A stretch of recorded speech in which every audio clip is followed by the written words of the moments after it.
অনেক বছর আগে এক রাজা ছিল যার শুধু ড্রেস পছন্দ ছিল। নিজের প্রজাদের সামলানোর থেকে প্রত্যেক ঘন্টায় তার স্যুট বদলানোর প্রতি বেশি মনোযোগ ছিল। উনি প্রত্যেক দিন নিজের গাড়িতে বসে বাজারে যেতেন যাতে লোকেরা তার নতুন স্যুটটা দেখতে পায়। উনি তার নতুন কাপড় লোকেদের দেখাতে খুব ভালোবাসতেন। মন্ত্রীদের থেকে রাজ্যের ব্যাপারে জানার থেকে বেশি উনি নিজের স্যুটের ব্যাপারে চর্চা করতে বেশি পছন্দ করতেন। তো আমার প্রিয় মন্ত্রীগণ, আপনাদের আমার এই নতুন ড্রেস কেমন লাগছে? এটা কি গতকালের ড্রেস থেকে বেশি ভালো? আগে মহারাজ, এটা তো দেখতে খুবই সুন্দর। কি সুন্দর ডিজাইন এটা। রাজার নিজের স্যুটের চর্চা দূর দূর পর্যন্ত ছড়াতে থাকল আর দুজন শয়তানের কানেও পৌঁছে গেল। দুজন শয়তানি রাজ দরবারে পৌঁছে গেল আর রাজার সঙ্গে দেখা করার ইচ্ছে প্রকাশ করল। তোমাদের দুজনের রাজার সাথে কি দরকার আছে? উনি খুবই ব্যস্ত আর যার তার সাথে দেখা করেন না। ও, আমরা দুজন সেলাই করি স্যার, আর গোটা রাজ্যে আমাদের দুজনের মতন আর কেউ নেই।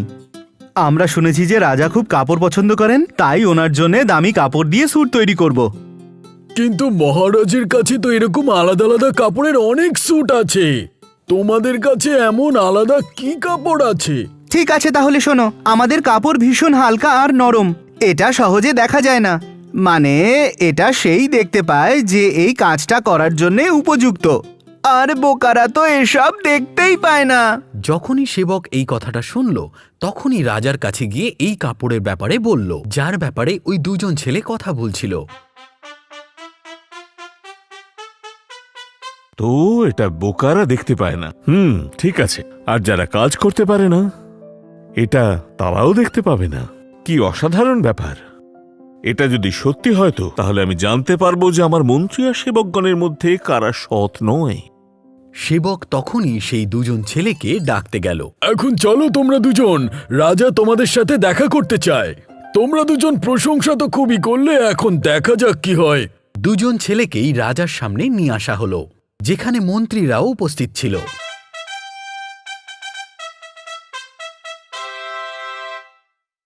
তো তোমাদের কাছে বিশেষ কাপড় আছে সত্যি? হ্যাঁ আমার মহারাজ, এমন কাপড় আপনি কোথাও পাবেন না। খুব ভালো, তোমরা যা কিছু চাইবে সব পাবে, কিন্তু স্যুট রাজমহলেই তৈরি হবে। শুরু করার জন্যে এই নাও সোনার মোহরের ব্যাগ, আর যদি কিছু লাগে বলে দিও। হ্যাঁ, কোনো ব্যাপার না মহারাজ, আমরা সেলাই ফোরাই সব মহলের ভিতরেই করব, আর আপনার জন্য একটা ভীষণ সুন্দর স্যুট বানাবো যেটা আজ পর্যন্ত কেউ পরেনি। রাজার আদেশে ঘরের ভেতর দুটো লুম লাগানো হলো।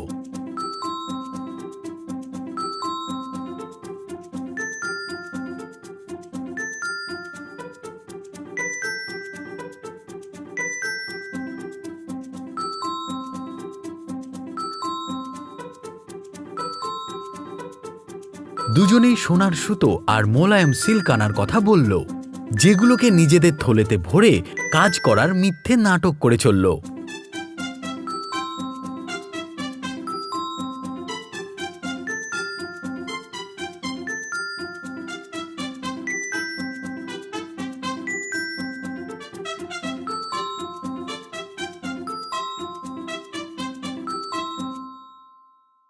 অন্যদিকে রাজা এটা ভেবে চিন্তিত ছিল যে ওই দুটো ছেলে ওখানে কি করছে, আর নিজের প্রধানমন্ত্রীকে তার উপরে নজর রাখার জন্য পাঠালেন। শোনো, তুমি আমার বুদ্ধিমান মন্ত্রীদের মধ্যে একজন, আর বাকি সবার থেকে বুদ্ধিমানও বটে। তো আমি তোমার উপরে সম্পূর্ণভাবে বিশ্বাস করতে চাই। আমি চাই যে তুমি গিয়ে দেখো ছেলে দুটো কি কাজ করছে, আর আমায় বলো আর কি লাগবে। বাকি মন্ত্রীরা হয়তো কাপড় দেখতেই পাবে না, বুঝেছো? হ্যাঁ, একদমই আমার মহারাজ। আমি বুঝতে পেরেছি যে আপনি কি বলতে চাইছেন। তখনই মন্ত্রী সেই ঘরের জানলার পাশে গিয়ে উঁকি মেরে দেখতে লাগলো।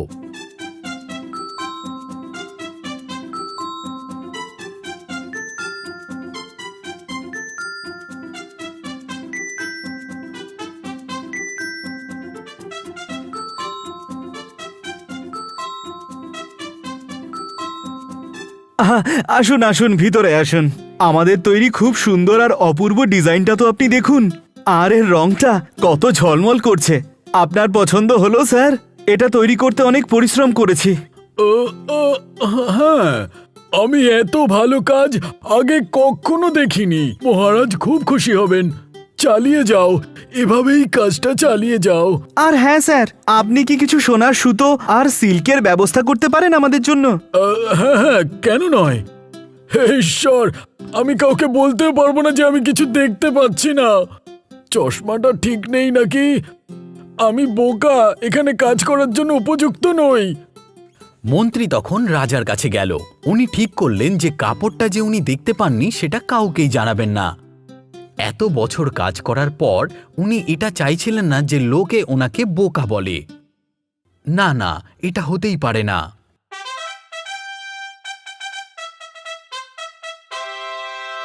তো মন্ত্রী, ছেলে দুটো যে কাপড় তৈরি করছে সেটা তোমার কেমন লাগলো? ও মহারাজ, আমার সত্যি কিচ্ছু বলার নেই।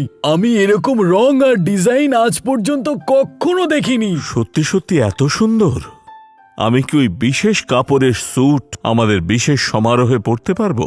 আগে হ্যাঁ আমার মহারাজ, এটা পড়লে সবাই দেখতেই থাকবে। ওই দুজন ছেলে রাজাকে এভাবেই বোকা বানাতে থাকলো।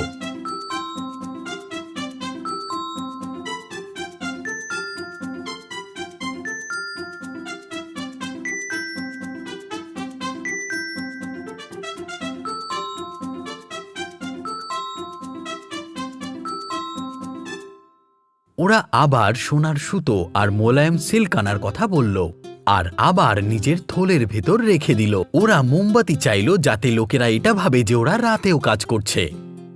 ওদের কাঁচিগুলো শুধু হাওয়াতে চলতে থাকলো, সুতো ছাড়া ছুঁইগুলো শুধু হাওয়াকে সেলাই করতে থাকলো। কিছুদিন পর রাজা আবার চিন্তিত হয়ে পড়ল নিজের নতুন স্যুটের ব্যাপারে জানার জন্য। এখন সময় হয়েছে আমার ভরসার যোগ্য সেবককে ওই ছেলে দুটোর কাছে পাঠানোর। রাজা একজনকে দিয়ে সেই লোকটাকে ডাক পাঠালো।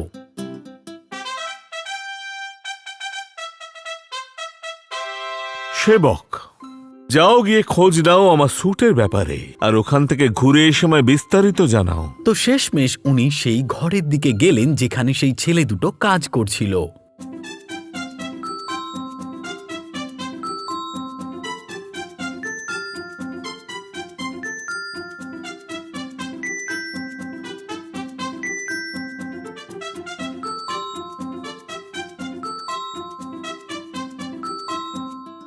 আসুন আসুন স্যার, আপনি এখানে স্যুট দেখতে এসেছেন তাই না?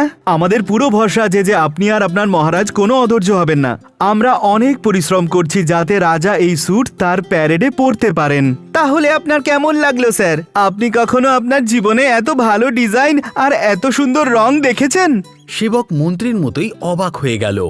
উনি কিছুই দেখতে পাচ্ছিলেন না। যদি উনি এই কথাটা বলতেন তাহলে ওনাকে সবাই বোকা বলতো আর কাজের যোগ্য বলে মনে করতো না। মন্ত্রীর মতো উনিও নিজেকে বোকা বলে স্বীকার করতে চাইছিলেন না। মানতেই হবে, এটা তো খুবই দামি স্যুট। আমাদের প্রিয় মহারাজের একদম ফিট হবে। আর সত্যি, আমি এত সুন্দর কাজ আগে কখনো দেখিনি। ওই দুটো ছেলে সেবকদেরকে খুব চালাকির সঙ্গে সেই স্যুটের ব্যাপারে বোঝালো। সেবক তাদের শুধু দেখতেই থাকলো, কেননা যে জিনিসটা আসলে নেই সেটার ব্যাপারে বলবে কি করে।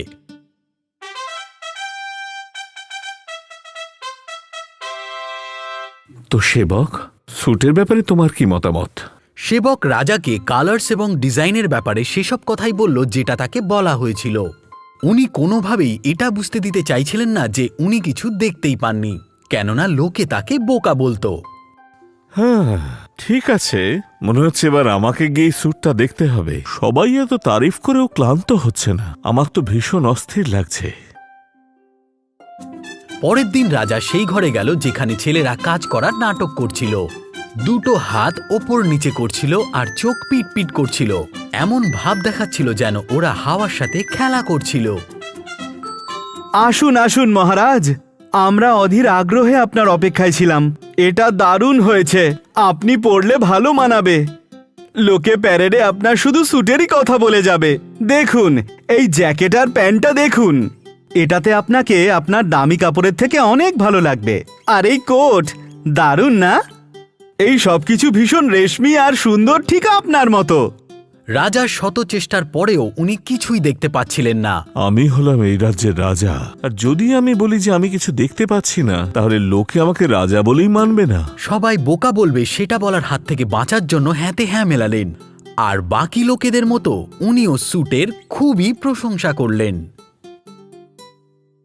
প্যারেডের দিনে ওই ছেলে দুটো রাজাকে স্যুট পরানোর মিথ্যে নাটক করল, আর রাজাও সেই ভাবনাতে বয়ে গেলেন। আসুন আমার মহারাজ, এই আয়নায় দেখুন নিজেকে।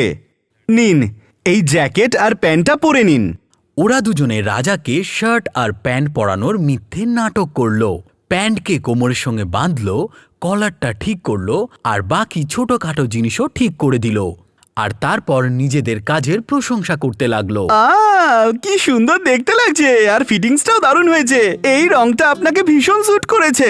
আসুন এবার কোটের বোতামগুলো লাগিয়ে দিই। এই তো হয়ে গেছে। এবার আপনি বলুন কেমন হয়েছে মহারাজ। ঠিক আছে, বলতেই হবে তোমরা ভালো কাজ করেছো। যেমনটা তোমরা বলেছিলে, খুব ভালো ফিটিংস, সঙ্গে ডিজাইনার কালারও দারুণ। রাজা নিজের জামা কাপড়কে দেখতে না পেয়েও আয়নার সামনে দাঁড়িয়ে থেকে নানান রকম অঙ্গভঙ্গি করে নিজেকে দেখতে থাকলেন যে ওনাকে ঠিক কেমন লাগছে। তাহলে আমার মহারাজ, প্যারেডে গিয়ে লোকেদের আপনার এই স্যুটটা দেখানোর সময় এসে গেছে। সেবক এগিয়ে আসে এবং রাজাকে স্বাগত জানানোর জন্য সেনাদেরকে একত্র করল। শহরের সবাই রাজার এই কাপড়ের ব্যাপারে অনেক শুনেছিল, আর সেই কাপড়ে রাজাকে দেখার জন্য তারা অধীর আগ্রহে অপেক্ষা করছিল। যখন রাজা তাদের সবার সামনে এলো, তখন সবার চক্ষু চড়ক গাছে উঠে গেল। আর সেই সময় পিছন থেকে একটা ছোট্ট বাচ্চা বলে উঠল, আরে এ তো ডাইপার পরে আছে। আর সবাই এই কথাটাই বলতে থাকলো।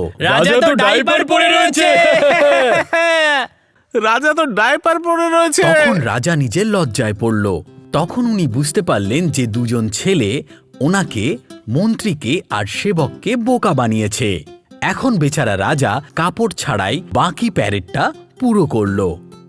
আর হ্যাঁ, ওই দুজন ছেলে রাজার দেওয়া সোনা, দানা, সুতো আর পশম নিয়ে কেটে পড়ল, আর কখনোই তাদের দেখতে পাওয়া যায়নি।